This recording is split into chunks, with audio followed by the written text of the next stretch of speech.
ನಮಸ್ಕಾರ, ಶುಭೋದಯ. ಸಂಕಲ್ಪ ಸಿದ್ಧಿ ಕಾರ್ಯಕ್ರಮಕ್ಕೆ ತಮ್ಮೆಲ್ಲರಿಗೂ ಆತ್ಮೀಯ ಸ್ವಾಗತ ಹೇಳ್ತಾ ಇರೋದು ನನ್ನ ಅನುಷ. ಏನೋ ಕಾರ್ಯಕ್ರಮದಲ್ಲಿ ನಿಮ್ಮೆಲ್ಲರ ನೆಚ್ಚಿನ ಸ್ಪಿರಿಚುವಲ್ ಗುರು ಡಾಕ್ಟರ್ ವಿಷ್ಣುದತ್ತ ಗುರುಜಿಯವರಿದ್ದಾರೆ. ಗುರುಗಳನ್ನ ಕಾರ್ಯಕ್ರಮಕ್ಕೆ ಮಾಡ್ಕೊಳ್ಳೋಣ. ನಮಸ್ತೆ ಗುರುಗಳೇ, ಶುಭೋದಯ. ಕಾರ್ಯಕ್ರಮಕ್ಕೆ ಆತ್ಮೀಯ ಸ್ವಾಗತ. ಗುರುಗಳೇ, ನವೆಂಬರ್ 14 ಮಕ್ಕಳ ದಿನಾಚರಣೆಯ ಆಚರಣೆ ಎಲ್ಲ ಮಕ್ಕಳಿಗೂ ಕೂಡ ಒಂದು ರೀತಿ ಇಷ್ಟ. ಇವತ್ತಿನ ವಿಶೇಷವಾಗಿ ಮಕ್ಕಳ ಕುರಿತಾಗಿ, ಮಕ್ಕಳಿಗೋಸ್ಕರ ಏನು ಹೇಳೋದಕ್ಕೆ ಇಷ್ಟಪಡ್ತೀರಾ? ತುಂಬ ಜನ ಮಕ್ಕಳು ಎಲ್ಲೋ ಒಂದು ಕಡೆ ತಂದೆ ತಾಯಿ ಮಾತು ಕೇಳಲ್ಲ. ಸಾಕಷ್ಟು ತಂದೆ ತಾಯಿಗಳ ಅದೊಂದು ಕಂಪ್ಲೇಂಟ್ ಕೂಡ ಆಗಿರುತ್ತೆ. ಸೊ ಇವತ್ತು ಕಿವಿ ಮಾತು ಹೇಳೋದಾದರೆ ಮಕ್ಕಳಿಗಾಗಿರ್ಬೋದು, ಪೋಷಕರಿಗಾಗಿರ್ಬೋದು, ಏನು ಹೇಳ್ತೀರಾ ಗುರುಗಳೇ? ಓಂ ವಿಶ್ವಸ್ಮೈ ನಮಃ. ಪ್ರೀತಿಯ ಬಂಧುಗಳೇ, ಮಕ್ಕಳ ದಿನಾಚರಣೆ ಅಂತಂದರೆ ಯಾರದ್ದದು ಆ ದಿನಾಚರಣೆ? ಕಮಲಾ ನೆಹರ ಪ್ರಾಣ ಪದಕ ಜವಾಹರ್ಲಾಲ್ ನೆಹರು ಅವರ ದಿನಾಚರಣೆ. ಅವರ ದಿನಾಚರಣೆಯನ್ನು ಮಕ್ಕಳಂದರೆ ಬಹಳ ಮುದ್ದು ಅವರಿಗೆ. ಹಾಗಾಗಿ ಮಕ್ಕಳ ದಿನಾಚರಣೆಯಾಗಿ ಅವರು ಮಾಡಿದರು. ಅಂತಹ ಮಕ್ಕಳ ದಿನಾಚರಣೆಯ ಶುಭಾಶಯಗಳು ಪ್ರೀತಿಯ ಬಂಧುಗಳೇ. ಗಿಡವಾಗಿ, ಮರವಾಗಿ, ಹೆಮ್ಮರವಾಗಿ ನೆಲದಾಳಕ್ಕೆ ಬೇರು ಬಿಟ್ಟು ಮಹಾವೃಕ್ಷವಾಗಬೇಕಾದರೆ ವಿದ್ಯಾದದಾತಿ ವಿನಯಂ. ಮಕ್ಕಳಿಗೆ ವಿದ್ಯೆಗಿಂತಲೂ ಮೊದಲೇ ನಾವು ವಿನಯವನ್ನು ಕಲಿಸೋದು ಬಹಳ ಪ್ರಮುಖವಾಗಿರ್ತಕ್ಕಂಥದ್ದು. ಈ ಒಂದು ಸಮಾಜದಲ್ಲಿ ಸಾಧಕರ ಹಾಗೂ ಸಮಾಧಾನದ ಸಂಪಾದನೆಯ ದಾರಿಯನ್ನು ಕಲಿಸ್ಕೊಡ್ಬೇಕು. ಸಾಧಕರ ಸಮಾಧಾನದ ಸಂಪಾದನೆಯ ದಾರಿಯನ್ನು ಮಕ್ಕಳಿಗೆ ನಾವು ಕಲಿಸ್ಕೊಡ್ತೀವಿ ಅಂತಂದರೆ ಒಂದು ಪಟ್ಟಿಯನ್ನು ಮಾಡಿಕೊಡ್ಬೇಕಾಗತ್ತೆ. ತಾವುಗಳಷ್ಟೇ ಮಕ್ಕಳಿಗೆ ಏನಾದರೂ ಮಾಡ್ತೀವಿ ಅನ್ನೋದಾದರೆ ಆ ಮಕ್ಕಳಿಗೋಸ್ಕರ ಇರ್ತಕ್ಕಂತಹದ್ದು ಏನೇನು ನಿಮಗೆಲ್ಲ ಗೊತ್ತಿರ್ತಕ್ಕಂತಹದ್ದೇ.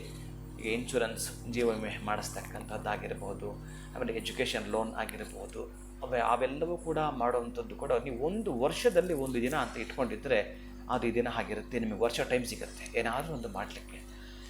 ಇನ್ನು ಮಕ್ಕಳಲ್ಲಿರ್ತಕ್ಕಂತಹ ದುಶ್ಚಟಗಳು, ದುರಭ್ಯಾಸಗಳು, ದುಷ್ಟ ಜನರ ಸಹವಾಸಗಳು, ಇವೆಲ್ಲವನ್ನು ಕೂಡ ಹೇಗೆ ನಾವು ಒಂದು ಹಂತಕ್ಕೆ ತಲುಪಿರ್ತಾರೆ ಅವರನ್ನು ಬಹಳ ಕಷ್ಟ. ಇನ್ನು ಸಣ್ಣ ಮಕ್ಕಳಂತೂ ಆದರೂ ನೀವು ಈಗ ಎಚ್ಚೆತ್ಕೊಂಡು ಸ್ವಲ್ಪ ಕೇರ್ ತಗೊಳ್ತೀರಿ, ಏನೇನೋ ಒಂದು ಹಂತಕ್ಕೆ ಬೆಳೆಸಲಿಕ್ಕೆ ಸಾಧ್ಯ ಇದೆ. ಆದರೆ ಇನ್ನು ಕಾಲೇಜ್ ಹಂತದ ಮಕ್ಕಳು ಏನಿದ್ದಾರೋ ಅವರೆಲ್ಲರೂ ಕೂಡ ಮೋಜು ಮಸ್ತಿ ಇದರಲ್ಲೇ ಕಾಲಹರಣ ಮಾಡಿಬಿಡ್ತಾರೆ. ರಾತ್ರಿ ಆದರೆ ಅವರ ಕೆರಿಯರ್ ಬಗ್ಗೆ ಥಿಂಕ್ ಮಾಡ್ತಾರೆ. ಏನು ಪ್ರಯೋಜನ ಬಂತು? ಹಗಲಾದ ಸಾಕು ಮೋಜು ಮಸ್ತಿಯಲ್ಲಿ ಕಾಲಹರಣ ಮಾಡೋದು, ರಾತ್ರಿ ಆದರೆ ಕೆರಿಯರ್ ಬಗ್ಗೆ ಥಿಂಕ್ ಮಾಡೋದು, ಮತ್ತು ಬೆಳಗಾದ ಸೇಮ್. ಹೇಗೇ ಆದರೆ ಯಾವ ಪ್ರಯೋಜನವೂ ಬಾರದು. ಬೆಟ್ಟದ ಮೇಲೆ ಇರ್ತಕ್ಕಂತಹ ಪಾಪಾಸ್ಗಳಲ್ಲಿ ಏನಕ್ಕೆ ಪ್ರಯೋಜನ ಇದೆ? ಯಾವುದಕ್ಕೆ ಪ್ರಯೋಜನ ಇದೆ? ಏನು ಮಾಡಬೇಕು ಅದನ್ನು? ಅದಕ್ಕಾಗಿ ತಂದೆ ತಾಯಿಗಳಿಗೆ ಸಂತಸವನ್ನು ಉಂಟು ಮಾಡದ, ತಂದೆ ತಾಯಿಗಳಿಗೆ ಕೀರ್ತಿಯನ್ನು ತರದ, ತಂದೆ ತಾಯಿಗಳಿಗೆ ಸಂತೋಷವನ್ನು ಉಣಬಡಿಸದ, ತಂದೆ ತಾಯಿಗಳಿಗೆ ಆನಂದವನ್ನು ಕೊಡದ ಮಕ್ಕಳು ಇದ್ದರೂ ಲಾಭವಿಲ್ಲ, ಹೋದರೂ ನಷ್ಟವಿಲ್ಲ. ಆದರೆ ಈ ಮಾತು ಅರ್ಧ ಸತ್ಯ. ಮಕ್ಕಳು ಏನೇ ಆಗಿದ್ರು, ನಮ್ಮ ಮಕ್ಕಳು ಏನು ಹೇಳ್ತಾರಲ್ಲ, ಬೆಕ್ಕು ಅದೇನು ಹೆಗ್ಗಣ ಮುದ್ದು ಅಂತ ಏನೋ ಮಾತಾಡ್ತಾರೆ. ಕರೆಕ್ಟ್. ಹಾಗೆ ಅಂತಹ ಹೆಗ್ಗಣ ಮುದ್ದು ಅಂತ ತಮಗಿದ್ದಾಗ ನಾನು ಹೇಳೋ ಆ ಪದ ಸ್ವಲ್ಪ ಬೇಸರ ಆಗಬಹುದು. ಆದರೆ ಸಮಾಜದ ಅನೇಕ ಘಾತುಕವಾಗಿರ್ತಕ್ಕಂಥದ್ದನ್ನು ನೋಡಿದಾಗ ನಮಗೆ ಭಯ ಆಗತ್ತೆ, ನೋವಾಗತ್ತೆ. ಇವತ್ತಿನ ಸಮಾಜ ಎತ್ತ ಸಾಗ್ತಾ ಇದೆ ಅಂತಂದರೆ ಸಣ್ಣ ಸಣ್ಣ ಮಕ್ಕಳೆಲ್ಲ ಕೂಡ ಏನು ಮಾಡಬಾರ್ದಂಥ ಹೇಯ ಕೃತ್ಯಗಳನ್ನು ಮಾಡ್ತಾ ಇದ್ದಾರೆ. ಅಂದರೆ ಅದಕ್ಕೆ ಕಾರಣವೇನು? ನಾವಿರ್ತಕ್ಕಂತಹ ಜಾಗವೋ, ನಾವಿರ್ತಕ್ಕಂತಹ ಪರಿಸರವೋ, ಅಥವಾ ನಾವು ಕೊಡದೇ ಇರತಕ್ಕಂಥ ಸಂಸ್ಕಾರವೋ, ಯಾವುದನ್ನು ಒಮ್ಮೆ ಯೋಚನೆ ಮಾಡಿ ನೋಡಿ. ಯಾವುದು ಯೋಚನೆ ಆಗಿರಬಹುದು? ನೀವು ಎಷ್ಟು ಚೆನ್ನಾಗಿ ಲ್ಯಾವಿಶ್ ಲೈಫನ್ನು ಲೀಡ್ ಮಾಡಲಿಕ್ಕೆ ತುಂಬ ಆರಾಮದಾಯಕವಾಗಿರ್ತಕ್ಕಂಥ ಶ್ರೀಮಂತದ ದಿನಗಳನ್ನು ಕೂಡ ಶ್ರೀಮಂತಿಕೆಯಿಂದ ನಾವು ಪಡೆದುಕೊಳ್ಳಬೇಕಾದ್ರೆ ನಿಮ್ಮ ಶ್ರಮ ಬೇಕಲ್ಲಿ. ಅದಕ್ಕೆ ನನ್ನಲ್ಲಿ ಸಮಾಜದಲ್ಲಿ ಸಾಧಕರ ಸಮಾಧಾನದ ಸಂಪಾದನೆ ಒಮ್ಮೆ ಅವರಿಗೆ ಹೇಳಿಕೊಡಿ ಅಂತ. ಯಾರು ಹೇಗೆ ಮಾಡಿದ್ರು ಅಂತ ಹೆಸರು ಮಂದು ಮಾಡೋದಾಗಿರ್ಬೋದು, ಅವರ ಕೀರ್ತಿ ಗೌರವ ಪ್ರತಿಷ್ಠೆಯನ್ನು ಗಳಿಸ್ಕೊಳ್ಳೋದಾಗಿರ್ಬೋದು, ಹಣವನ್ನು ಮಾಡೋದಾಗಿರಬಹುದು, ದೊಡ್ಡ ದೊಡ್ಡ ಉದ್ಯಮಗಳ ಒಂದು ಪಟ್ಟಿ ತೆಗೆದು ನೋಡಿ ಏನೇನಾಗಿದೆ ಅಂತ. ಮೊನ್ನೆ ಅಷ್ಟೇ ಹೋದ್ರಲ್ಲ, ನಮ್ಮ ಭಾರತ ದೇಶದ ಒಂದು ಕಿರೀಟ ಅಂತಲೇ ಕರಿಬೋದು. ಯಾರು? ಟಾಟಾ, ರತನ್ ಟಾಟಾರವರು ಹೇಗೆ ಬದುಕಿದ್ರು, ಒಮ್ಮೆ ಅವರ ಒಂದು ಜೀವನ ಚರಿತ್ರೆಯನ್ನು ಅವ್ರಿಗೆ ಹೇಳ್ಕೊಡಿ, ತಿಳಿಸ್ಕೊಡಿ. ಅಥವಾ ನಮಗೆ ರಾಷ್ಟ್ರಗೀತೆ ಕೊಟ್ಟರಲ್ಲ ರವೀಂದ್ರನಾಥ ಟ್ಯಾಗೋರ್, ಅವ್ರ ಬಗ್ಗೆ ಒಂದಷ್ಟು ಹೇಳ್ಕೊಡಿ. ಜವಾಹರ್ಲಾಲ್ ನೆಹರು ಬಗ್ಗೆ, ಸ್ವಾತಂತ್ರ್ಯ ಎಷ್ಟು ಆಗರ್ಭ ಶ್ರೀಮಂತ ಆತ ಈ ದೇಶಕ್ಕೋಸ್ಕರ ಎಷ್ಟು ವರ್ಷಗಳ ಕಾಲ ಜೈಲಲ್ಲಿದ್ದರು ಅದನ್ನು ಹೇಳ್ಕೊಡಿ. ಇನ್ನು ಹಾಗೆ ಇತ್ತೀಚಿನ ದಿನಗಳಲ್ಲಿ ಇರ್ತಕ್ಕಂಥದ್ದು ಏನೇ ನೀವು ಹೇಳಿಕೊಟ್ರೂ ಕೂಡ ಲಾಲ್ ಬಹದ್ದೂರ್ ಶಾಸ್ತ್ರಿಯಿಂದ ಹಿಡಿದು ಅಥವಾ ಮೂಲ ನಮ್ಮ ಸ್ವಾತಂತ್ರ್ಯದ ಸ್ವಾತಂತ್ರ್ಯ ಆದ ನಂತರ ಏನು ಇವೆಲ್ಲವೂ ಕೂಡ ಕೆಲವೊಂದು ಸಲ ಮಕ್ಕಳಿಗೆ ಹೇಳಿಕೊಡ್ತಾ ಬರಬೇಕು. ನಿಮ್ಮ ತಾತ ಮುತ್ತಾತ ಬದುಕಿದ ದಿನಗಳು ಒಟ್ಟಾರೆಯಾಗಿ ಆ ಮಗು ಅವನ ಬದುಕಿನಲ್ಲಿ ಇನ್ನು ಯಾವುದೇ ಕಾರಣಕ್ಕೂ ಕೂಡ ಕೆಟ್ಟದ್ದು ಅಂತ ಏನಿದೆಯೋ ಅದಕ್ಕೆ ಇತಿಶ್ರೀ ಹಾಡಬೇಕು. ದುಷ್ಟರು ಅಂತ ಏನಿದ್ದಾರೋ ಅವರನ್ನು ಅಕ್ಕಪಕ್ಕದಲ್ಲೂ ಕೂಡ ಸೇರಿಸ್ಕೋಬಾರ್ದು. ಹಾಗೆ ಬೆಳಿಬೇಕಾದ್ರೆ ಕೆಲವೊಂದು ನಿಮಗೆ ಗೊತ್ತಿರತಕ್ಕಂಥದ್ದು ಆ ಮೋಟಿವೇಶ್ನಲ್ ಸ್ಪೀಚ್ ನೀವೇ ಮಾಡತಕ್ಕಂಥದ್ದು. ಎಲ್ಲಿಯಾದರೂ ಕೂಡ ಅದಕ್ಕೊಂದು ಸೆಮಿನಾರ್ ಅಂತ ಇರುತ್ತೆ, ಅದನ್ನು ಕಂಡಕ್ಟ್ ಮಾಡಿಸ್ತಕ್ಕಂತಹದ್ದು. ಇನ್ನು ಶಿಬಿರಗಳು ಅಂತ ಇರ್ತವೆ, ಅದಕ್ಕೆ ಪೂರ್ವ ತಯಾರಿಯನ್ನು ಮಾಡಿ ಅಲ್ಲಿ ಕಳಿಸ್ಕೊಡ್ತಕ್ಕಂತಹದ್ದನ್ನು ಮಾಡಿ ನಿಮ್ಮ ಮಕ್ಕಳಲ್ಲಿರ್ತಕ್ಕಂತಹ ದುರ್ಗುಣಗಳು ಮತ್ತು ಸದ್ಗುಣಗಳು ಎರಡು ಪಟ್ಟಿ ಮಾಡಿಕೊಡಿ. ಸದ್ಗುಣಗಳು ವಾವ್ ಖುಷಿ ಪಡಿ, ಸಂತೋಷ ಪಡಿ. ದುರ್ಗುಣಗಳಿದ್ದಾವೆ ಅದನ್ನು ನೋಡಿ.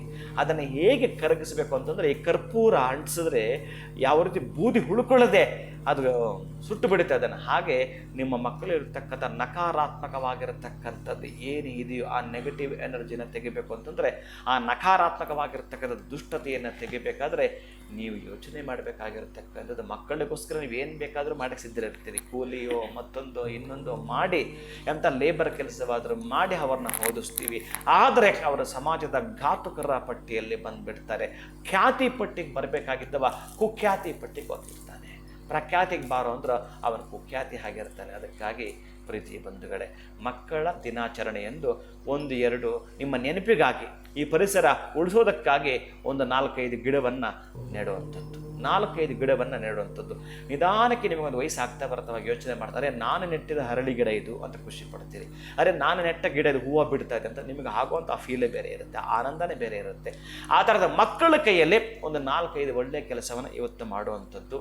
ಇನ್ನು ನಿಮ್ಮ ಮಕ್ಕಳ ಸ್ನೇಹಿತರು ಕೂಡ ಅವರೆಲ್ಲರೂ ಕೂಡ ಕರೆಸಿ ಒಂದಷ್ಟು ಸಿಹಿಯನ್ನು ಕೊಡುವಂಥದ್ದು. ಮಕ್ಕಳಿಗೆ ಇವತ್ತು ನೀವು ಮಾಡತಕ್ಕಂತಹ ಏನು ಈ ಒಂದು ಚಿಲ್ಡ್ರನ್ಸ್ ಡೇ ಸೆಲೆಬ್ರೇಷನ್ ನೀವು ಮಾಡುತ್ತಿರೋದು ವಿಶೇಷವಾಗಿ ಧನಾತ್ಮಕದಿಂದಲೇ ಕೂಡಿರಬೇಕು. ಅಕ್ಕಪಕ್ಕದ ಒಂದು 4 ಜನ ಸೇರಿಕೊಳ್ತಾ ಆ ಮಕ್ಕಳಿಗೆ ಸಿಹಿ ಕೊಡೋ ಮುಖಾಂತರ, ಸಿಹಿ ಮಾತುಗಳ ಹಾಡೋ ಮುಖಾಂತರ, ಒಂದಷ್ಟು ಗಿಡಗಳನ್ನು ನೆಡೋ ಮುಖಾಂತರ, ಪರಿಸರದ ಕಾಳಜಿ ಹೇಳ್ಕೊಡೋ ಮುಖಾಂತರ, ತಂದೆ ತಾಯಿಗಳ ಗೌರವ ಕೊಡೋ ಮುಖಾಂತರ, ದೇವರು ಅಂದರೆ ಏನು, ಸ್ಮರಣೆ ಅಂದರೆ ಏನು, ಪ್ರೇಯರ್ ಅಂದರೆ ಏನು, ಇವೆಲ್ಲವೂ ಕೂಡ ಒಂದಷ್ಟು ಭಾಗಶಃ ತಿಳಿಸ್ಕೊಟ್ಟಾಗ ನಮಗೆ ನಮ್ಮ ತಂದೆ ತಾಯಿ ನಮ್ಮ ಒಂದು ಹಿರಿಯರು ಗುರುಗಳು ಹೇಳಿಕೊಟ್ಟಿದ್ದು ಹೇಗೆ ನಾವು ಪಾಲಿಸ್ಕೊಂಡು ಬರ್ತಾ ಇವತ್ತು ಸಮಾಜದಿಂದ ಯಾವುದೇ ಕೆಟ್ಟದಿಂದ ಗೊತ್ತಾಗ ನಾವು ದೂರ ಇರ್ತೀವಿ. ಹಾಗೇನೇ ನೀವು ಹೇಳಿಕೊಟ್ರೆ ಮಕ್ಕಳಿಗೆ ಬರೋಂಥದ್ದು. ನೀವೇ ಇಲ್ಲ ಅಂದರೆ ಇನ್ನು ಮಕ್ಕಳಿಗೆ ಹೇಳ್ಕೊಡೋದ್ರೆ ಏನಿರುತ್ತೆ.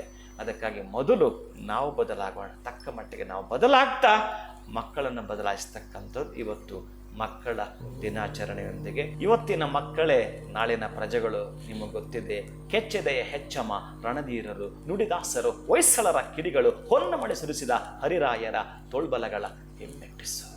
ನಿಮ್ಮ ಮಕ್ಕಳ ನರಮಣದಲ್ಲಿ ಆ ಒಂದು ಮಿಂಚಿನ ಸಂಚಾರವಾಗಬೇಕು. ಅಂತಹ ಕಡೆ ಮಕ್ಕಳನ್ನ ಕರ್ಕೊಂಡು ಹೋಗ್ತಕ್ಕಂತಹದ್ದು, ಲೈಬ್ರರಿಗೆ ಹೋಗ್ತಕ್ಕಂತಹದ್ದು, ಒಳ್ಳೆಯ ಸಾಹಿತಿಗಳ ಜೊತೆ ಸಂಪರ್ಕ ಮಾಡಿಕೊಡ್ತಕ್ಕಂತಹದ್ದು, ಒಳ್ಳೆಯ ಅಭಿರುಚಿ ಎಲ್ಲಿದೆಯೋ ಅಲ್ಲೆಲ್ಲ ಕೂಡ ಈ ದಿನ ತಿರುಗಾಡಿಸ್ತಾ ಮಕ್ಕಳಿಗೆ ಖುಷಿಯನ್ನು, ಸಂತೋಷವನ್ನು ಇವತ್ತು ನೀವು ಕೊಡ್ತಾ ಇದ್ದೀರಿ. ನಿಮ್ಮೆಲ್ಲರಿಗೂ ಕೂಡ ಆಯುರ ಆರೋಗ್ಯವನ್ನು, ಐಶ್ವರ್ಯವನ್ನು, ಸುಖ ಸಂಪತ್ತನ್ನು ನವಶಕ್ತಿ ಪೀಠಂನ ನವ ದುರ್ಗೆಯರ ಕೃಪಾಕಟಾಕ್ಷ ಸಿದ್ಧಿರಸ್ತು.